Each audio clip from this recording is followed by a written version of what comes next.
Hello, I'm Andy Kowalczyk, proud superintendent of Pinconning Schools, and this is PASD Monthly, October 2024. We will start with one of our newest staff members. Her name is Bella. Bella works in the counseling department of the high school, middle school, has a wet nose, sheds a lot, and loves having her ears rubbed. Okay, we are here with Christy Moran, counselor at Pinconning Middle School and High School, with Bella. Can you tell us a little bit about Bella and what her job is here at Pinconning Schools? Sure. So Bella's a new staff member. Bella is actually our family dog.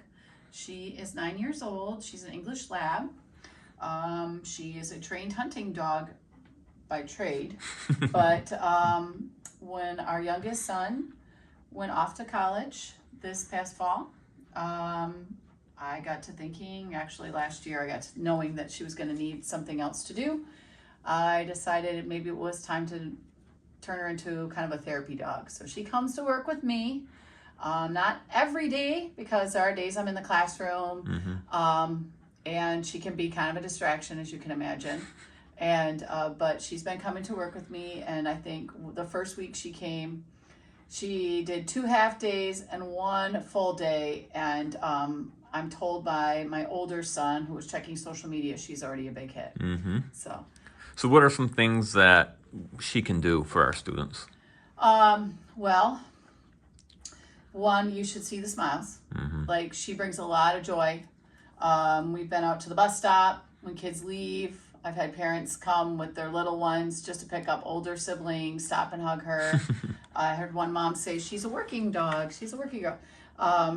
I can tell you that she senses when a kid needs maybe a little extra attention. I've had her in my office when I have students in there for some personal needs. I had a kiddo that was dealing with some family grief. And usually when a student walks in my office, she will greet them, and then she goes and she will lay down in her bed, okay? On this particular occasion, that student was in my office, and she laid down at her feet the whole time. And the student said something. She started snoring, actually. She just totally fell asleep. So she seems to have just a natural ability to just know when somebody just needs her to be present.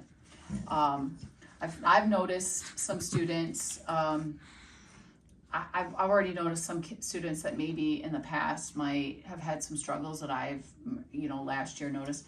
They come up and they hug her, and she just sits with them, and I've noticed their kindness and their behaviors have improved when she's around. So she has the ability to kind of soothe. And there's a lot of evidence, which is something that I brought when I came to the board and proposed this, that can I start bringing her. So I mean, she's only been here a few weeks, and it's already proof. Yep. So. And she's working hard, a little bit tired right now. Yes, she takes her naps. So, and like, she'll fall asleep in my office and she will snore. So. Good. All right. She's just a good girl. She's happy to be here. She looks forward to coming to work. Good. Yes. All right. Sounds great. Thank you. Thank you. Bye, Bella. Qualifying high school students attended the biannual Renaissance Assembly this month. Students received recognition for grades, attendance, and behavior. Students in Renaissance have the chance at winning prizes from local businesses, and everyone enjoys the brownie sundaes. Students throughout the Pinconning area schools are presented information on college and career readiness. This month, our 10th grade students attended My Career Quest at Saginaw Valley, where students could experience many careers and gain valuable information for their future. Our fall sports seasons are winding down. Congratulations to all athletes who participated in a fall sport. Although extracurricular activities take time out of every student's day, it is a known fact that athletics are the #1 intervention for struggling students. Students involved in extracurricular activities have less discipline problems and better grades than when they are not involved in an activity. Winter sports will be starting soon, and I encourage all parents to talk with your student about joining a team. This month saw hundreds of Jack Pine Conference runners at our new cross-country track at the Mount Forest School property. Many people helped make this a reality through hundreds of hours of labor and support. We are excited to see our track grow and get better every year. Special thanks to Coach Penberthy, Johnson Excavating, Gushaw Excavating, Pinconning School Maintenance Crew, and all the volunteers who made this event possible. We have completed our exterior and interior door numbering project. You will notice new reflective numbers on exterior doors and new interior placards that would allow emergency crews to easily identify rooms even in low light. We are happy to have this project completed, and we know that student safety is number one. Our final interview is with a former Spartan, Chandler Greer. Chandler has attended med school and is now within his residency in Midland. Enjoy. Hello, everyone. I'm here with Chandler Greer, our alumni of the month. Thanks for being here, Chandler. We'll start off with an easy one. Tell us a little bit about yourself, your hobbies, your family, where you're at, what's going on with you. Yeah, so my name's Chandler Greer. I'm a family medicine resident at My Michigan Health in Midland. I was born and raised in the Pinconning Linwood area. I went to Pinconning for high school. Um, I went to Saginaw Valley for undergrad, and after I finished up there, I went to Michigan State for medical school, and then came back a little. I was in Grand Rapids for that, so came back a little closer to home in Midland for the end of my training. Um, my family still lives about 10 minutes from Pinconning High School down the road. Um, and some of the hobbies I like to do, I play guitar, I play banjo. Um, I like to fish and kind of be on the water during the summer. In the winter, I've been trying to do more winter activities, but winter in Michigan makes it a little harder. But Yeah. um, I have another 2 years in Midland here, and then I'm out being a full-fledged practicing family doctor. So that's where I'm at in my career. So how much time do you have for hobbies now with the level of residency you're in? Has that dropped off a lot since you're working so Yeah, much? yeah, this year has been a lot harder. The first year was, I mean, it's always a lot, but this year you have a lot more responsibilities and a lot Yeah. more just time. And then the other life things. I'm getting married in about a year or so, so that kind of thing. Congrats. Everything else, life tends to kind of take. Most of my hobbies are kind of catching up on the other parts of life these days. Yeah. Still Cool. trying to make for things. Well, first question, what do you remember from Pinconning schools, and do you have a best memory or something that you always talk about with friends? Yeah. So like I said, that's it was a while ago. You know, it feels like, yeah, I know I'm often preaching to the choir for people when I say that, but I remember a couple of memories that stand out to me. One was I took AP biology with Miss Lapointe, and I told you earlier, but I work with her now at the hospital. She's a nurse in the Great. hospital. And I remember when for her class to get the classroom set of textbooks, she actually went to a teachers conference and she really liked the textbook and they gave everyone that came a sample. So she went around to the other teachers and took and asked if she could have everybody's sample and then brought that back and used that to teach the course, which I just thought was so cool because she's like this, like, because she had one, but she was like, I Yeah. really like this one, it was way easier to read, and so she was like, so she went and did that. I always thought that was cool. And then kind of my favorite funny memory was I remember I had Miss Botso for chemistry and Miss Diana, which I don't know if she's still Yep. there or She's not. still here. Okay, she was the monitor of the halls, and I remember I went in Miss Botso's room and I got a yardstick and I measured Miss Botso's ankle, which about 4 inches of it was sticking out from her big jean skirt. And Miss Diana, I remember just laugh. They both thought that was really funny, and I did too. So, Oh, so how about just in general being here at Pinconning? Like, what do you remember? oh man, I see. I remember always just kind of the teachers are always really friendly, and I had a pretty good relationship with most of them. So I'd usually be saying hi or they're talking outside the rooms, whatever it was. Um, I still see a few of the guys I went to high school with. We're still friends. So That was great. kind of almost some of that you feel like you never really stopped. But Yeah, good. I remember the golf team was always fun. I used to like golfing after school when I was on that. But Very good. Tell me about your college experience and you already talked a little bit about your current yeah, career, but first your college experience and then actually like what is it that you do right now as the yeah. resident? Yeah, so college with undergrad, it was you pick your major. I ended up doing a biology degree because that kind of carried most of the prerequisite courses required to get into medical school.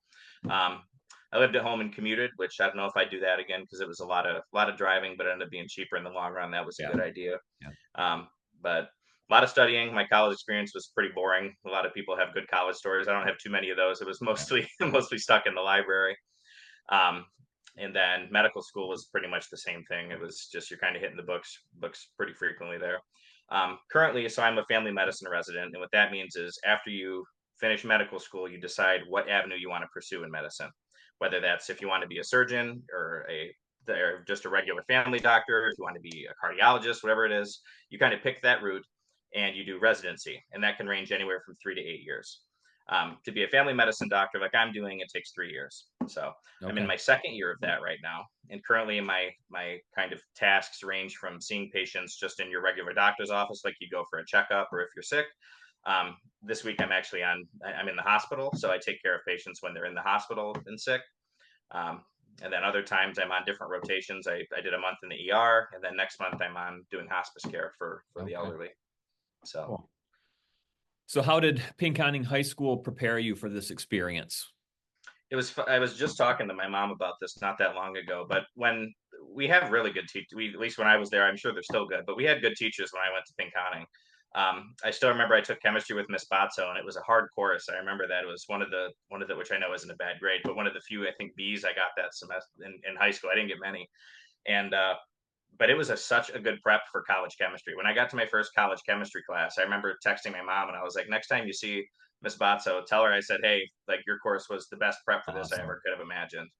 Um, and same with I took anatomy with Miss Lapointe, um, and I still remember there's a your bone right here is called your maxilla, and she taught it that remember it like a guy with a mustache named Max, and I still remember that to this day, kind of that kind of thing. So genuinely caring teachers that if you were willing to actually learn and care, they did too. They would do anything for you.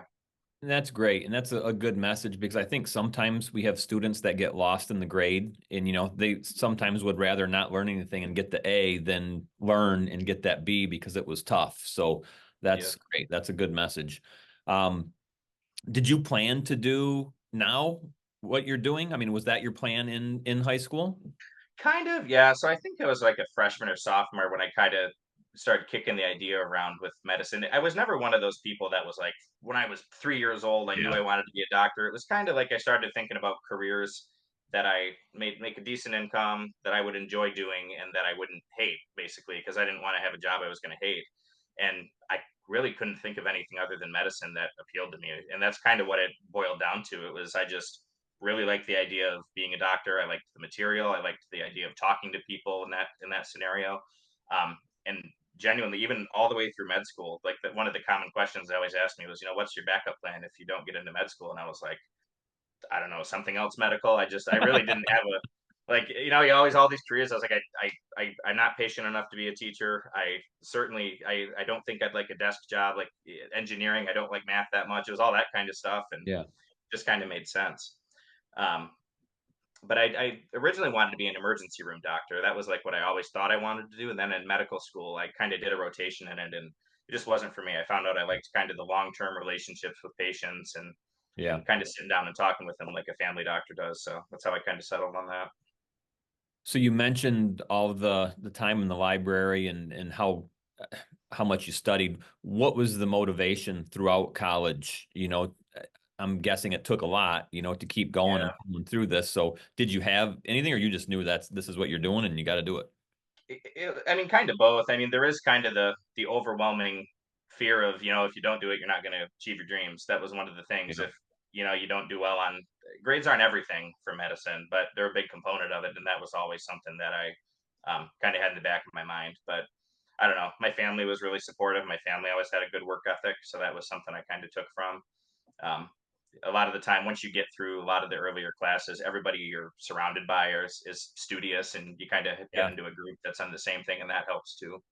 Um, but it was more, yeah, I think basically my family kind of instilled me with that kind of, you work your butt off, and Yep. and then the fear of not achieving your dreams is a pretty good driving force too. So Yeah. So while you were in your undergrad, was that something? Because grades, like you said, they kind of do matter to be able to get into a medical school after. That's mhm. something that was on your mind, and I mean, you had to work extra hard because you don't know if you're going to get into med school, right? I Yeah. mean, big Yeah, and part. it's not an end all be all. There's plenty of people that don't have great GPAs that get into medical school. Really? That's oh, absolutely. There's extracurriculars. There's your Oh, story matters. no. What your previous careers were. There's a bunch of different things that matter. Good. Um, but it certainly doesn't hurt to have a good Right. GPA. That's Absolutely. one of the Yeah. Yeah. But Mhm. yeah, that's good to know. Mhm. What was the most important lesson you learned from Pinconning High School, and does it still apply to you now? Yeah, that's part of the. I would say part of the motivation came from that. I still remember when I was in chemistry with Miss Botso. It was my senior year, and I got a little bit of the senioritis kicking in. I was going to graduate. I was already knew where I was going to college, and she kind of not yelled at me, but she was like, "You better nip that in the bud right now." She goes, "If you think it's going to get any easier after this, if you're finding this hard," and it was kind of like you got to work your butt off. That's kind of what it is Yeah. if you want to do stuff like that. So that was an important one. Is it's not just a lot of people get in the mindset of, oh, I'll just get through this one class and then it'll be kind of downhill from here, and that's certainly not the case. It's usually the next thing is more challenging in a lot of Right. good ways, but it tends to be more challenging and more responsibility, and which is a good thing. But you always kind of got to keep your foot on the gas. Yeah, there's a cool video of a woman's college basketball coach who her whole speech talks about it never gets easier. People Yeah, keep saying like, "Oh, it'll be easier next year when I'm older," or this, and like, it never gets yeah. easier. No, Things keep getting harder, and you get more responsibilities, and yeah, that's cool. Um, is there anything you wish you would have done that you didn't do in school, or anything you would have done differently in high school? I wish I would have this a couple one. I wish I would have been a little bit more social in high school. I was pretty social. I was kind Yeah. of I had good friends and everything like that, and I was on a couple sports teams. But wish I would have done more stuff like that. I don't know. I focused on grades a lot and that kind of thing, but kind of not worry so much would have been probably one thing I wouldn't have done. On the contrary, I wish I would have retaken my ACT. That would be one piece of Ah, advice I'd give to everybody is take that test. I don't even know if they take the ACT anymore. Do it's they? SAT now, but the SAT same now? same kind of thing. Yep. Regardless, Yep. that would be the biggest advice I'd give my younger self was I really didn't study for it. I was an okay student, and I Yeah. took it and I got an okay grade, and I did get a scholarship. But if I would have retaken it and gotten, I think, 1 or 2 points higher, probably would have gotten a better scholarship. And Mm, and a lot of people don't take it seriously when you're 17, 18 years old. You're right. not really Right. thinking about that. But that's important. You can really set yourself up for success in college if that's what you want to do with your life. If you do good on that score on that test. Cool. So where do you see yourself in 5 years once your residency is done and you're a doctor? What do you Yeah, would I'm you like? hopefully yeah, I'm hopefully living with my wife, and I'm hoping to have kids by then, being probably stick around the Midland in this area. I like it here. My family's here. And hopefully working as a family doctor in an office I like. Nice. That'd be the goal. That's great. We're going to keep an eye on you and see the good things that come. Yeah, What year did appreciate you it. graduate? I graduated in 2014. 2014. That is not that long ago. No, 10 years. I know. Oh, it's your 10 year. 10 year. Yeah, And that's cool. yeah. It goes Great. quick. That's what I swear Yeah. the older you get, not that I'm old by any Yeah. means, but I swear the years go quicker and quicker the older you get. So And more responsibility, and then there'll be family and kids, and yep, yep, yeah, it goes happen. quick.